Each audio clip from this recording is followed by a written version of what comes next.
Buen día a todos, hermanos y hermanas que nos acompañan en esta clase. Bienvenidos todos, que tengan un bonito día, amén. Y vamos a disfrutar de esta clase, amén, que tenemos para ahora, la clase número 8, amén. Vayan allá listando sus expositores y si están en casa, si están ahí cerca, lo tienen o donde quiera que nos acompañen, amén. Vamos a disfrutar de esta clase y vamos a hacer una corta oración para pedirle a nuestro Dios que nos ayude y nos guíe en todo, amén, lo que llevemos a cabo, amén.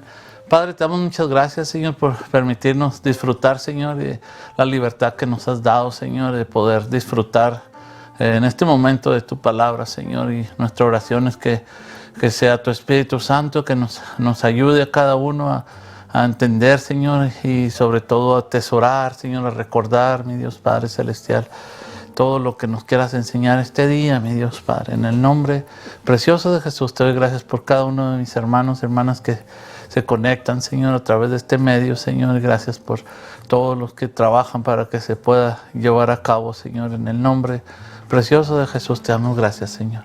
Amén y amén.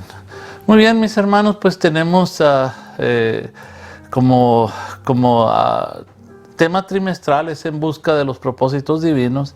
Y como ya les había dicho, es la número 8, amén. El título es Pablo demuestra que ama a Dios, amén. Y el pensamiento central de esta clase es el verdadero amor a Dios.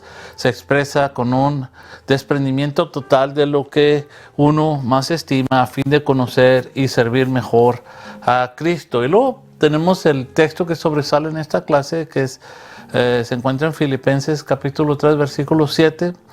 Pero cuántas cosas eran para mí ganancia, las he estimado como pérdida por amor de Cristo, amén. Y como siempre tenemos tres objetivos, amén, en cada clase. Esta clase es saber que lo que Cristo ofrece es muchísimo mejor que lo que el mundo, o que lo bueno del mundo, perdón. Entonces, saber que lo que Cristo ofrece es muchísimo mejor que lo bueno del mundo. El objetivo número 2 es conocer las causas por las cuales Pablo se sentía orgulloso antes de ser salvo. Y el tercero es desear, como el apóstol Pablo, las cosas que él anhelaba después de ser salvo. Amén. Entonces, si no tienen su expositor, amén, si tienen oportunidad de buscar en su Biblia, esta clase se basa en Filipenses capítulo 3, de los versículos 1 al 12. Los voy a leer para familiarizarnos un poquito más con la clase, amén. Por lo demás, hermanos, gozaos en el Señor. A mí no me es molesto el escribiros las mismas cosas, y para vosotros es seguro. Luego el versículo 2 dice, guardaos de los perros, guardaos de los malos obreros, guardaos de los mutiladores del cuerpo. Versículo 3, porque nosotros somos la circuncisión, los que en espíritu servimos a Dios y nos gloriamos en Cristo Jesús, no teniendo confianza en la carne. Versículo 4, aunque yo tengo también de qué confiar en la carne, si alguno piensa que tiene de qué confiar en la carne, yo más. Versículo 5 prosigue, dice, circuncidado al 8º día del linaje de Israel, de la tribu de Benjamín, hebreo de hebreos, en cuanto a la ley, fariseo. Versículo 6, en cuanto a celo, perseguidor de la iglesia. En cuanto a la justicia que es en la ley, irreprensible. Versículo 7, pero cuántas cosas eran para mí ganancia, las he estimado como pérdida por amor de Cristo. Y ciertamente aún estimo todas las cosas como pérdida por la excelencia del conocimiento de Cristo Jesús mi Señor, por amor del cual lo he perdido todo y lo tengo por basura para ganar a Cristo. Versículo 9, y ser hallado en él, no teniendo mi propia justicia que es por la ley, sino la que es por la fe de Cristo, la justicia que es de Dios por la fe. Versículo 10, a fin de conocerle y el poder de su resurrección y la participación de sus padecimientos, llegando a ser semejante a él en su muerte. El versículo 11, si en alguna manera llegase a la resurrección de entre los muertos. 12, no que lo haya alcanzado ya, ni que ya sea perfecto, sino que prosigo por ver si logro asir aquello por lo cual fui bien asido por Cristo Jesús. Amén. quiero primero que recordemos que Pablo fue el fundador de la iglesia de Filipos, amén, y que al momento de escribir esta carta, pues él estaba preso en Roma. Entonces, los varios estados emocionales que notaremos aquí en el apóstol se debían a los informes que había recibido, pues, sobre el estado de la iglesia que él había fundado, amén, de Filipos. Entonces, como ya hemos visto en clases pasadas, pues había problemáticas que amenazaban la unidad de la iglesia, y por eso, pues por si esto fuera poco, también pues había algo más que preocupaba al apóstol, y era precisamente la infiltración de los falsos maestros, quienes avanzaron perjudicando pues la sana doctrina de las iglesias de aquel lugar y aquella provincia. Y la verdad, damos gracias a Dios por la vida de su siervo, de este apóstol, porque nos ha sido de grande bendición, amén. Creo que es importante el tener modelos en nuestras vidas, amén. Son de grande bendición, así como dijéramos, la tinta invisible se ve con la aplicación del calor, amén. El viento pues se hace visible también con el movimiento de las hojas de los árboles, y si pensamos en la electricidad, también se pone de manifiesto cuando el foco se enciende. Entonces, ahora, cuando se trata de las cualidades invisibles que se mueven en el fondo del corazón humano, el asunto pues sí que es un poco más complicado, ¿verdad? Es más difícil. Mire, su palabra dice en Proverbios 25, dice, como aguas profundas es el consejo en el corazón del hombre, como aguas profundas. Entonces, algo tiene que pasar para que los misterios del corazón suban a la superficie y sean percibidos por los demás. Amén. Algo tiene que pasar. Los secretos del corazón se muestran ¿en qué? En las decisiones que la persona toma. Entonces, y los movimientos del corazón se aprecian en los comportamientos, amén, de cada uno. Entonces, podemos decir que la destreza de un cocinero, ¿cómo se muestra? Pues en la preparación, ¿verdad? Que hace en esos platillos que él prepara. Entonces, ahora si pensamos sobre la excelencia de un deportista, pues se reluce en los partidos que ganan, los trofeos. Ahí es donde reluce esa excelencia. Entonces, de la misma manera, Dios, para demostrar la excelencia de sus virtudes, se encarnó en la persona de Jesucristo, amén, y vivió entre nosotros. Entonces, había algo que teníamos que ver con nuestros propios ojos, y no habíamos que notarlo. Podríamos decir como que la teoría no era suficiente, amén. Entonces, Dios miró que había demasiadas malas enseñanzas, conductas perversas entre las personas que pues decían representar a Dios. Entonces, necesitábamos una demostración clara del carácter divino y la respuesta adecuada y deseable, amén, del ser humano. Esto es lo que puso delante de todos Jesucristo con su forma de ser. Entonces, el modelo es alguien a quien observas aún de lejos, ¿verdad? Te fijas en su vida y sacas lecciones para tu propio provecho. Pero un mentor es otra cosa, es alguien que se preocupa activamente por ti, es alguien que ora por ti, te lleva en el corazón, busca la manera de pasar tiempo contigo. Es exactamente lo que el apóstol Pablo hace aquí con los filipenses, amén. Entonces les manda la carta porque está pensando en ellos, aún en medio de su propio sufrimiento, amén. Quiere todavía enseñarles cosas, amén. Quiere ayudarles en el aspecto importante de la vida, su caminar con Dios, amén. En Filipenses capítulo 3, de los versículos 1 al 12 que vamos a estudiar, vamos a ver cómo se aprecian varios aspectos de lo que es en sí un mentor. Amén. Un mentor es alguien con empatía, amén, alguien que comprende tu situación, que se identifica, amén, con tus problemas, amén. O sea, que no busca la manera de juzgar, sino busca la manera de ayudarte a llevar esa carga, amén.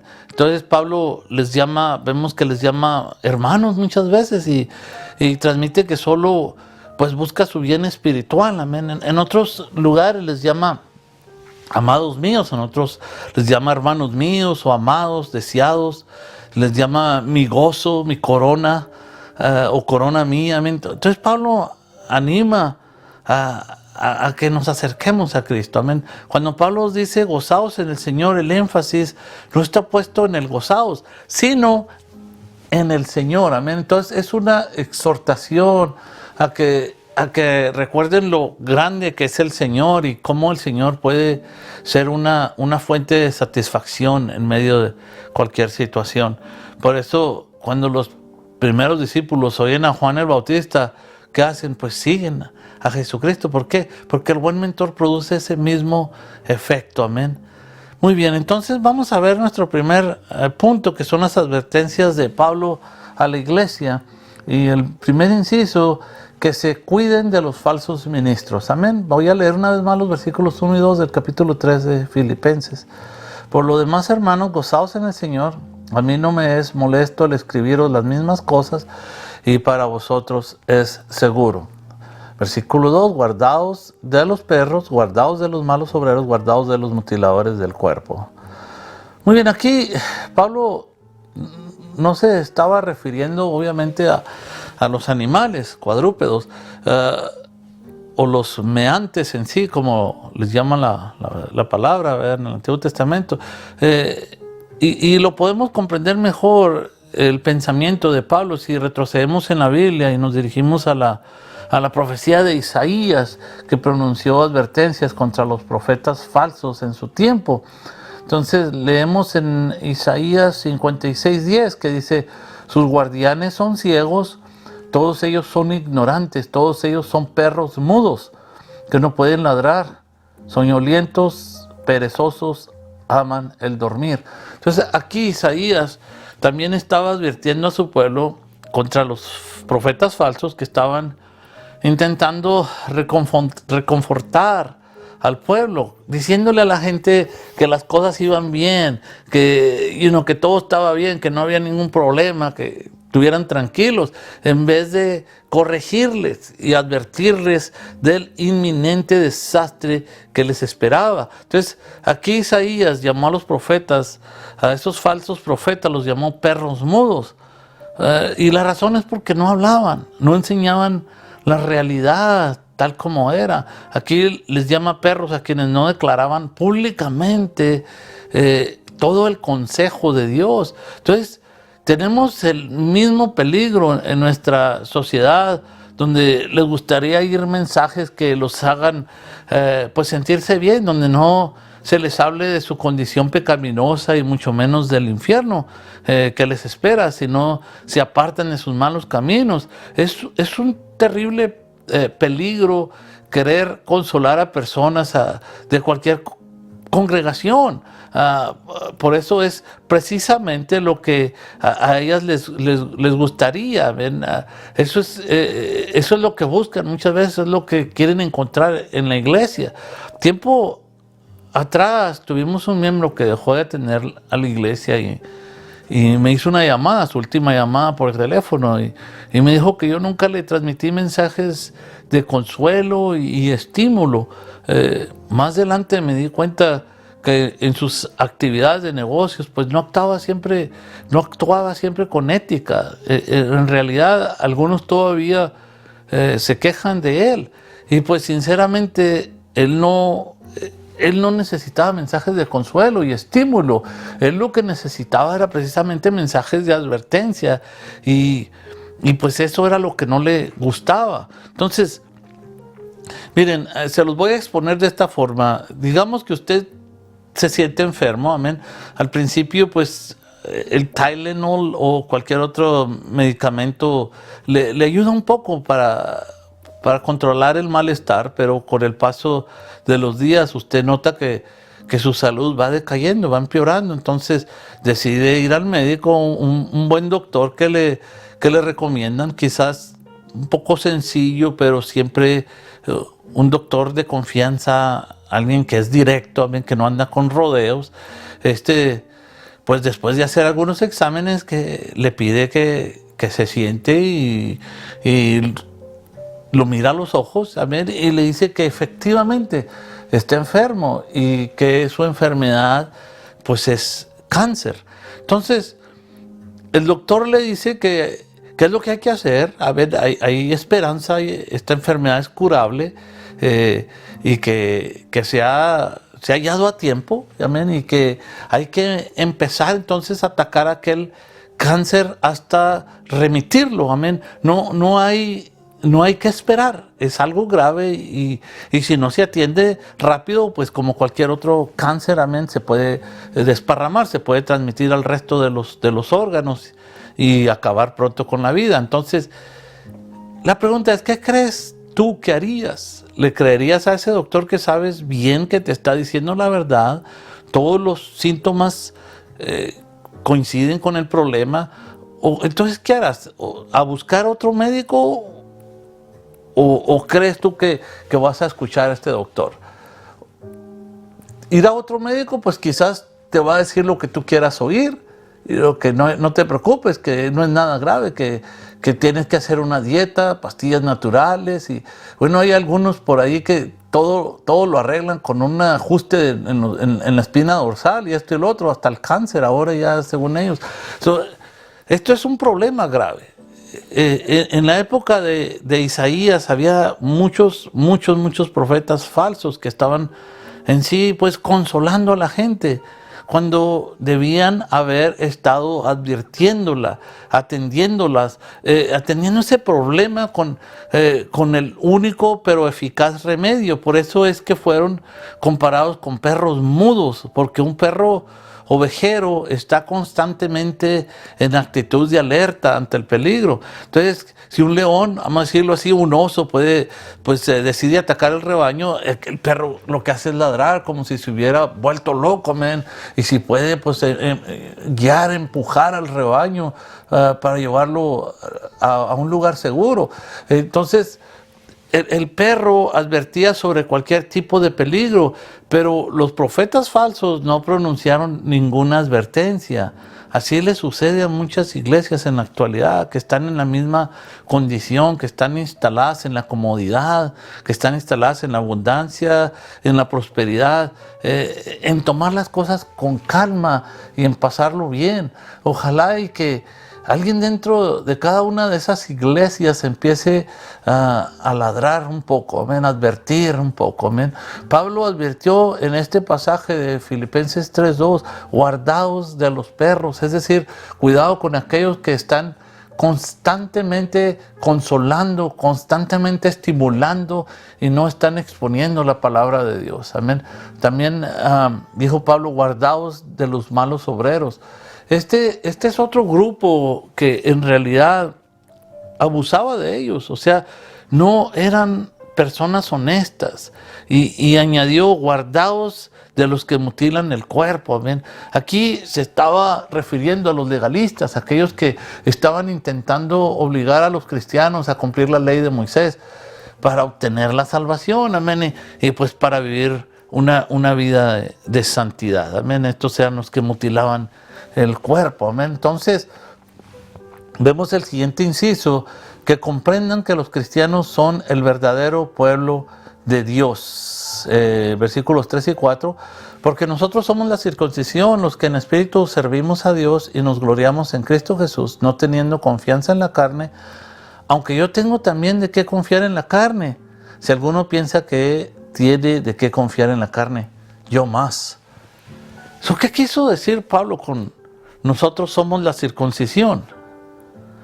Él mismo lo aclaró al final de su carta a los Gálatas, capítulo 6, versículo 15, donde escribió, porque en Cristo Jesús ni la circuncisión vale nada, ni la incircuncisión, dice, sino la nueva criatura. Entonces, como podemos ver aquí, la antigua circuncisión había llegado a su fin. Dios no estaba interesado en un simple cumplimiento externo. La verdadera circuncisión era la del corazón. Amén. Ese es el nuevo nacimiento espiritual que es una nueva actitud del corazón hacia Dios. Amén. Entonces, la verdadera circuncisión es estar en Cristo, amén, es estar unidos a Cristo, amén. Entonces, veamos la frase, no teniendo confianza en la carne o en los esfuerzos humanos. Otra versión dice, no tenemos confianza en nuestra vieja naturaleza, amén, en nuestros esfuerzos humanos, en nuestra vieja naturaleza. Entonces, porque confiamos ahora en Cristo solamente, amén. No recurrimos a nosotros mismos para obtener la salvación, amén.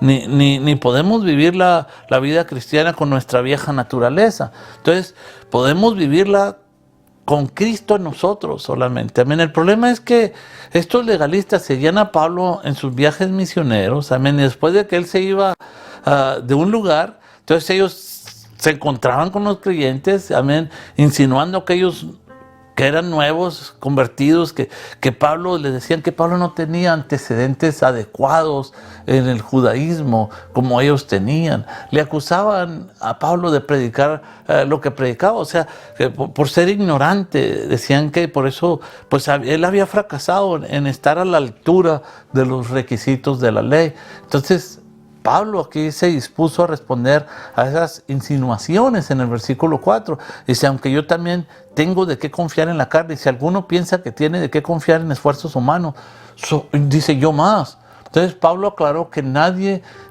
tendría más razones que él para confiar en los ritos y esfuerzos humanos.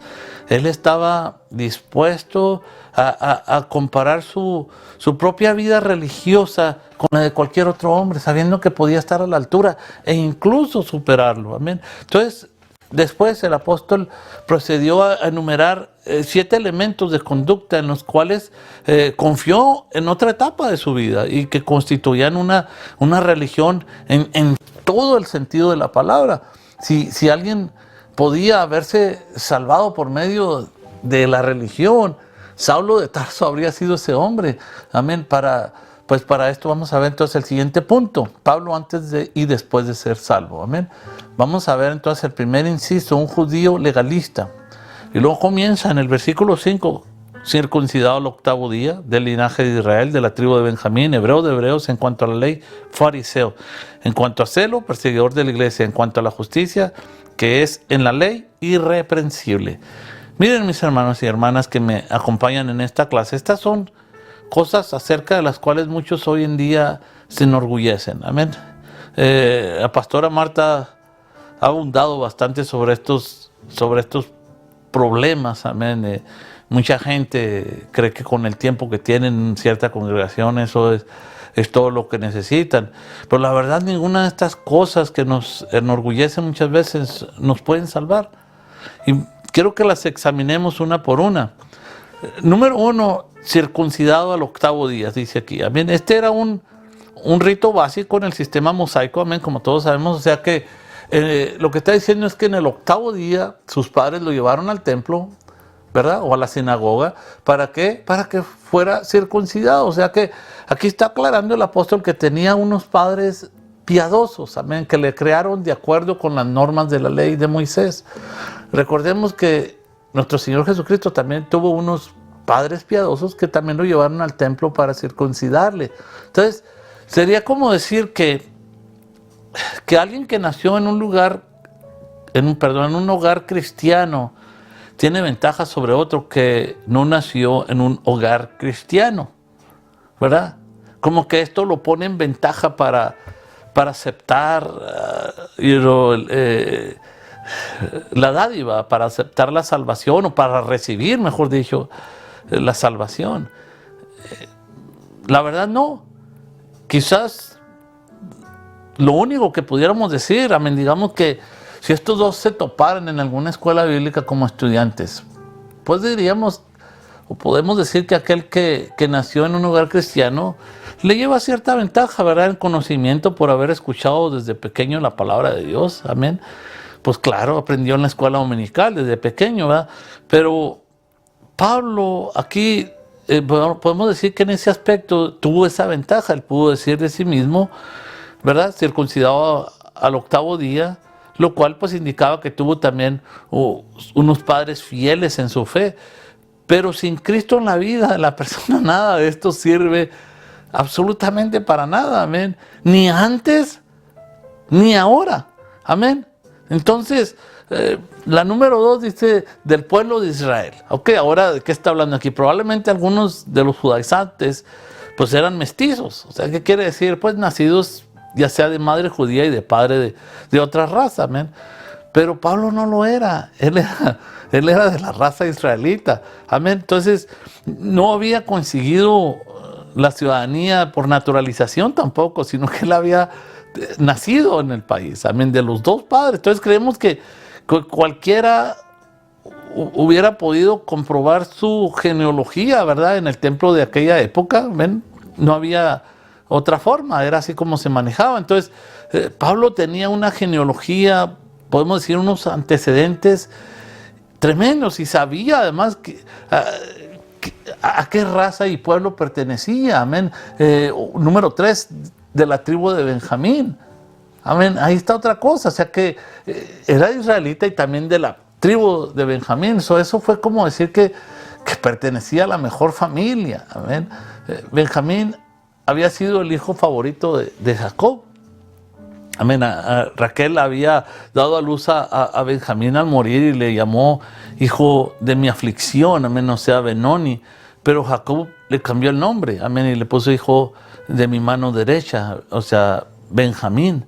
Entonces, continúa la número 4, sería hebreo de hebreos. Esto significa que era un líder, estaba en el nivel más alto del círculo religioso, amén. En el lugar más elevado, amén. Obviamente, de acuerdo a ese pensamiento, según ellos, ¿verdad? Entonces, número 5, en cuanto a la ley, dice fariseo. Entonces, ¿por qué fariseo? Porque los fariseos representaban lo mejor de Israel.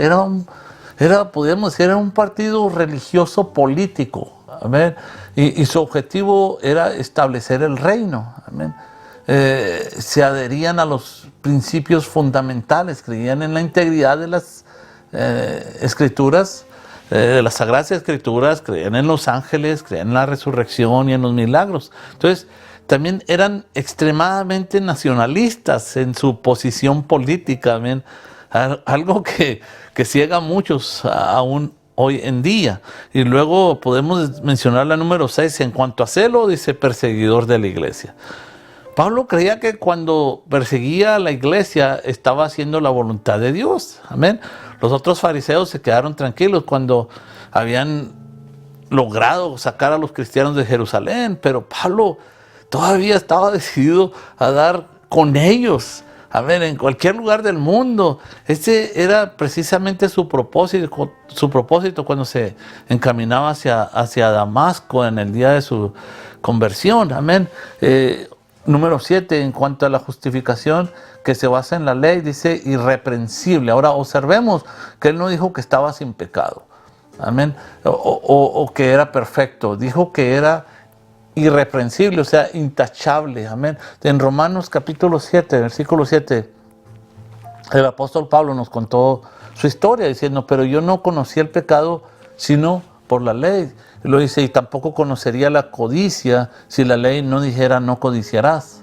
Entonces, como podemos notar claramente aquí, Pablo no se atribuyó una perfección exenta de pecado, sino que esta ordenanza le mostraba a él su pecado. Entonces, en la frase en cuanto a la justicia que se basa en la ley irreprensible, lo que Pablo quiso decir era que él había traído el sacrificio apropiado para su pecado, para obrar rectamente ante Dios. Amén.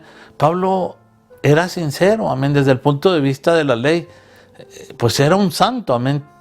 Tenía todo el derecho de decir, si alguno piensa que tiene de qué confiar en esfuerzos humanos, yo más, amén. Y tenía todo eso, y nos dice que eso no lo salvó a él, ni tampoco le satisfizo, amén. Y en el día de hoy hay multitudes de personas que con la mejor intención se están apoyando en tradiciones, se apoyan en ritos religiosos que realizan obras dignas a favor de los demás, pero que no han tenido un encuentro personal, amén, con el Señor. Entonces, para tratar en sí directamente ese problema del pecado. Amén. Tienen que llegar a Dios directamente. Amén. Entonces vamos a ver en el siguiente inciso un devoto seguidor de Jesús. Vamos a ver ahora los versículos 7 y 8. Pero cuántas cosas eran para mi ganancia, las he estimado como pérdida por amor de Cristo.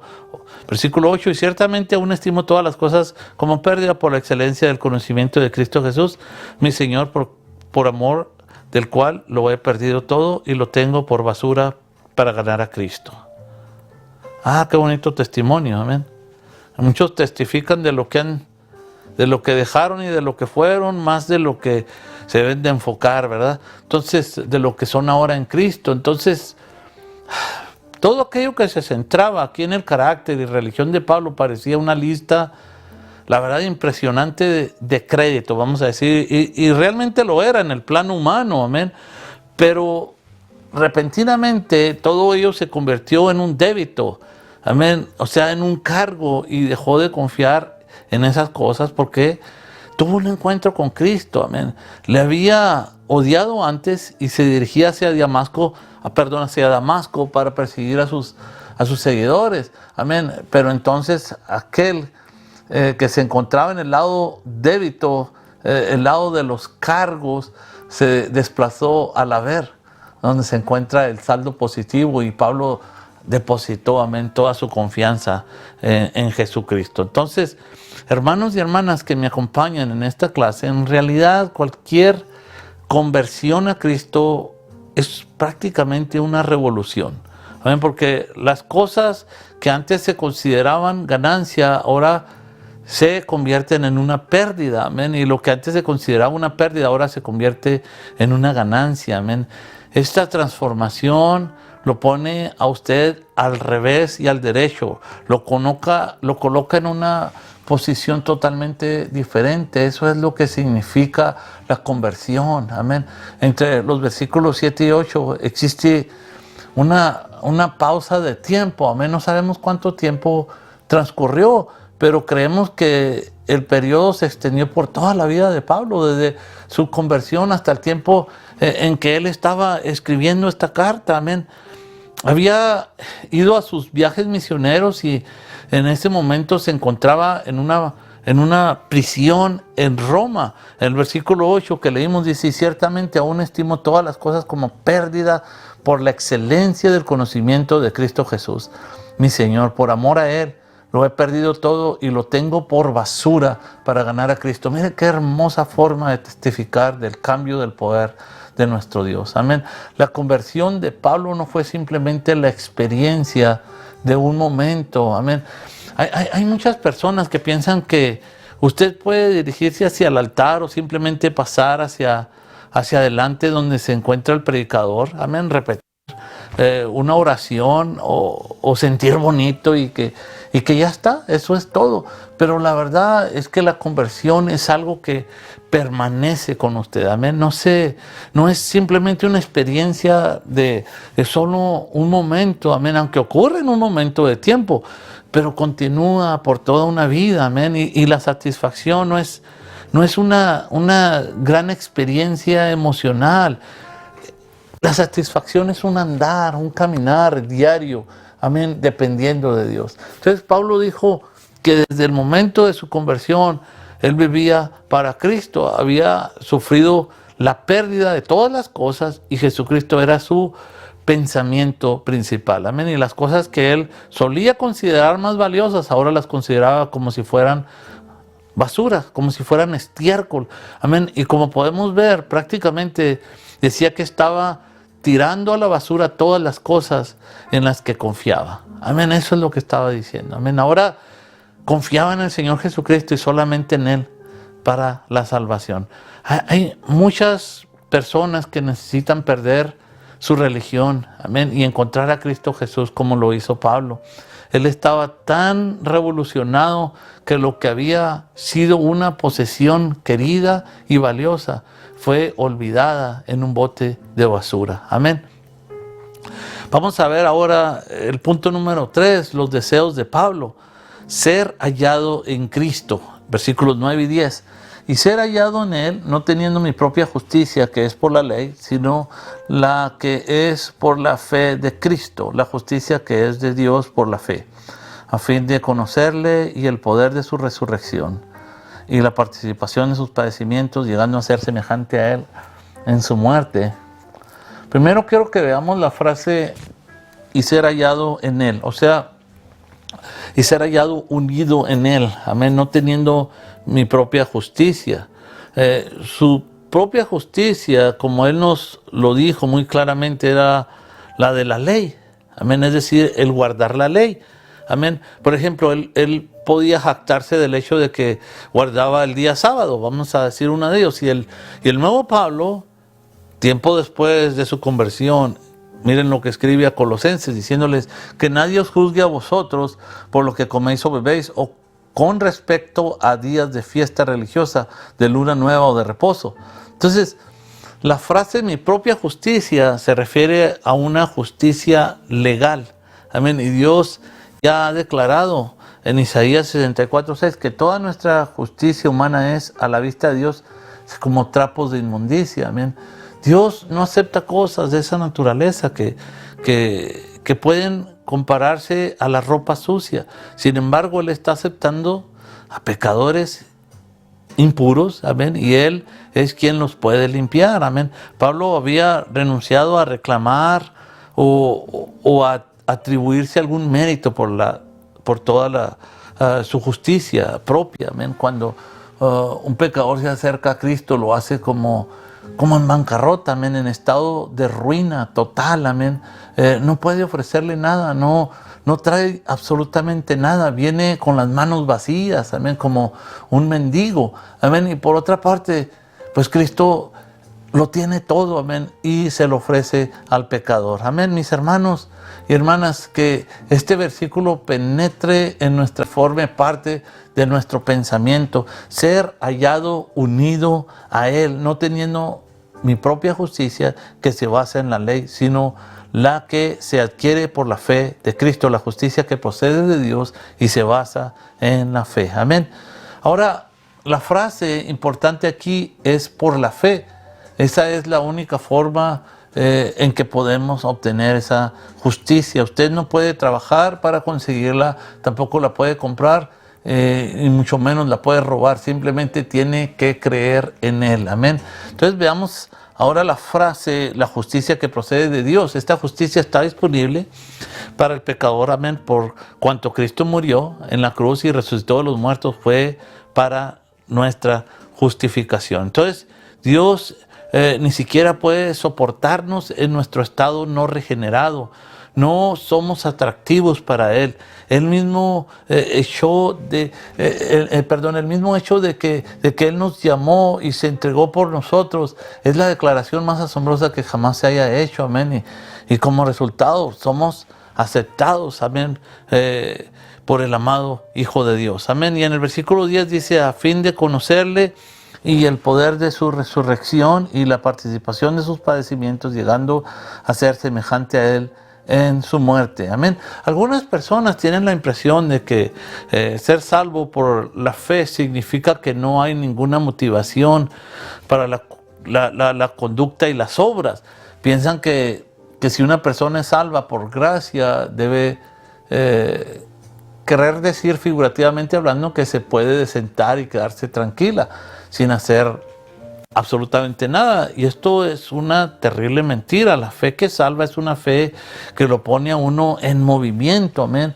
El apóstol Santiago no estaba hablando de las obras de la ley, sino de las obras de la fe. Cuando escribió en la epístola, según en capítulo 2, versículo 18, muéstrame tu fe sin tus obras y yo te mostraré mi fe por mis obras. Entonces, miren, mis hermanos y hermanas, si usted ha sido salvo por la fe, queremos ver sus obras, amén. Y si usted no tiene obras, pues entonces no es salvo, amén. Las obras son el fruto y ese fruto también deberá permanecer. No se trata de un par de días o un par de semanas. No, dice que ese fruto permanece, amén. O sea que persiste, o sea que persevera, amén. Esto es exactamente lo que Pablo estaba diciéndonos aquí. Si usted ha sido salvo por la fe, usted tiene una nueva motivación, un nuevo propósito en la vida, un nuevo estilo de vida, amén. Y su fe en Cristo, si tu fe en Cristo no te ha cambiado, entonces usted no ha sido salvo. Usted es aún ese viejo hombre, amén, produciendo la misma vieja vida. Entonces, el apóstol disipó esa noción de que el ser salvo por la fe querría decir que uno puede, espiritualmente hablando, sentarse en una mecedora y permanecer allí durante todo el camino hacia el cielo. Pablo exhibió en este pasaje un esfuerzo, un poder que procedía del Espíritu Santo, que era mucho más poderoso que cualquier esfuerzo legal. Amén. Entonces, bajo la ley, este hombre estaba dispuesto a ir a Damasco. ¿Para qué? Para acabar con los seguidores de Cristo. Ahora, bajo la gracia y la fe, él iba a ir hasta los confines de la tierra para ser seguidores de Cristo. Amén. Y para dar testimonio de Jesucristo en él. Amén. Es esa fe en Cristo la que produce algo. Debemos ser muy claros en este asunto. Nuestras obras no tienen nada que ver con esa salvación. Estamos limitados a una cruz para su salvación. Amén. Dios solo le está preguntando a usted que me escucha, que aún no es salvo, le está preguntando una cosa: ¿qué vas a hacer con Cristo que murió por ti en la cruz del Calvario? Y si usted le acepta a Cristo como Salvador, entonces usted es salvo, amén, por fe. Y esa es la justicia que viene solo por la fe en Jesucristo, amén. E incluso su vida después de la salvación no edifica una justicia que tenga algo que ver con su salvación. Su fe en Cristo es para usted una motivación de vivir para Dios. Amén. Esa es la razón por la cual Pablo vivió en la forma como él lo hizo. Amén. Observemos la frase de Pablo: a fin de conocerle a él. Amén. Hacia el final de su vida, el apóstol tenía la ambición de conocerle a él, a Cristo. Hay algunas personas que dan la impresión hoy de que ya lo conocen todo, que ya han llegado a un punto en el que ya no necesitan aprender más y lo único que se dedican es es darle, vamos a decirlo, brillo a su aureola cada mañana que se levantan, y entonces pues ya están listas para despegar en cualquier momento que se oiga la trompeta. Sin embargo, Pablo, el misionero más importante que el mundo jamás ha conocido, dijo al final de su vida: mi ambición es aún la de continuar conociendo a Cristo, su persona y el poder de su resurrección. Todos necesitamos la realidad de Cristo en nuestras vidas. El conocer a Cristo y su obra de redención demandará nuestra atención toda la eternidad. Amén. Vamos a pasar la eternidad alabándole por ello, amén. Si a usted le aburre este tema ahora y si usted no disfruta alabando a Cristo ahora, no veo por qué usted desearía ir al cielo. Amén, no tiene ningún sentido. Muy bien, vamos a ver el último inciso: alcanzar lo que le esperaba. Versículos 11 y 12. Si en alguna manera llegase a la resurrección de entre los muertos, no que lo haya alcanzado ya, ni que ya sea perfecto, sino que prosigo por ver si logro asir aquello por lo cual fui también asido por Cristo Jesús. Cuando Pablo usa la palabra sí, no estaba expresando dudas sobre su participación en el levantamiento de la iglesia, más bien estaba afirmando que tomaría parte en ese evento con gran alegría. Pablo no esperaba obtener la perfección en esta vida y por tanto esperaba tener una participación completa en el arrebatamiento futuro de los creyentes. Cuando una persona que no cree en el arrebatamiento no tiene ninguna relación con Cristo. Amén. Pablo estaba diciendo: mi ambición, el propósito que busco es no solo de conocerle a Él, sino que yo tome una parte significativa y alegre en ese evento que surge de la resurrección y que es el arrebatamiento de la iglesia. Entonces veamos ahora lo que dijo Pablo aquí en el versículo 12. No que lo haya alcanzado ya, ni que ya sea perfecto, sino que prosigo por ver si logro asir aquello para lo cual fui también alcanzado por Cristo Jesús. Entonces el conocimiento de que Pablo no lograría la perfección no desalentó al apóstol en su determinación de continuar en esa dirección. Amén. La perfección significa una madurez completa. Pablo sabía que no había llegado a esa meta. Con toda seguridad él estaba de acuerdo con Pedro en que deberíamos crecer en la gracia y en el conocimiento de nuestro Señor y Salvador Jesucristo. Amén. Eso es lo que dice aquí en 2 de Pedro 3:18. Crecer en la gracia y en el conocimiento de nuestro Señor y Salvador Jesucristo. Entonces, para resumir en esta clase, vimos que el apóstol trató el caso de los falsos maestros que se habían infiltrado en muchas de las iglesias. Estos falsos maestros eran judaizantes que con toda probabilidad venían de la iglesia de Jerusalén, eran judíos convertidos al cristianismo, los cuales pensaban que para ser salvos, además de la fe en Cristo, se necesitaba la observación de la ley de Moisés. Amén. Muy en particular los judaizantes enfatizaban la circuncisión de los gentiles convertidos, en la observancia del sábado y abstenerse de ciertos alimentos que consideraban estaban prohibidos por la ley. Pablo se indignaba tanto con todos aquellos que intentaban añadirle algo al evangelio que Dios le había revelado, que recurrió a un lenguaje severo, como lo vimos en el versículo 2, donde llama a los falsos maestros perros, malos obreros y mutiladores del cuerpo. Amén. Para el apóstol la sana doctrina era vital para el bienestar de la iglesia. Los maestros judaizantes intentaban fundamentar sus pretensiones diciendo que eran verdaderos israelitas, conocedores de la ley de Dios. Pablo los debate mostrando que si alguien podía ser considerado un verdadero israelita era él. Amén. Y les presenta pruebas. Amén. Una vez dadas sus razones, se apresura a decir que todo lo que en el pasado le había producido orgullo carnal, lo consideraba como estiércol, como basura, amén, comparado al conocimiento de Cristo Jesús. No solo abandonó todo lo que en el pasado le produjo humana satisfacción, sino que no permitía que en el presente nada compitiese con su devoción al Señor. Amén. Que así sea en la vida de cada uno de nosotros. Amén. La próxima semana analizaremos las características de un buen cristiano, quien es llamado por el Señor a vivir una vida de excelencia. Esta clase está basada en Filipenses capítulo 4, los versículos 1 al 12.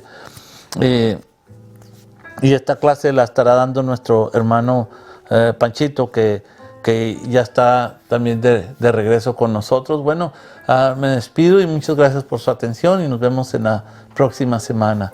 Dios nos bendiga.